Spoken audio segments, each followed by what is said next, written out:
เอาเงินแน่บริกินเขามาล้างมือแล้วเอาเงินแน่เอาเงินแน่วิ่งไปใกล้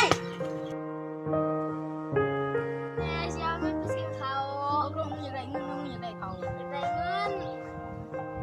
เงิน140,000มึงต้องไปถิ่มที่ยังไงกูก่อน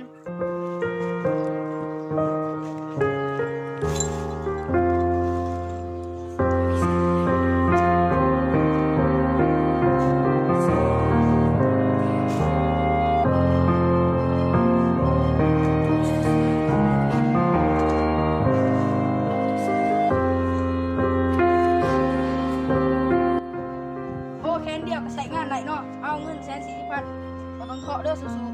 ๆไปขึ้น เบี้ย ยังโอ้เจออยู่มาพูดที่แค้นกุดนั่นบ่ แมนเบี้ยจะเฮ็ดหยัง บริเวณยังดอกเดี๋ยวนี้เศรษฐกิจบ่ดี ถ้าเกิดไปว่าไปยืนน้ำบ่อย ไป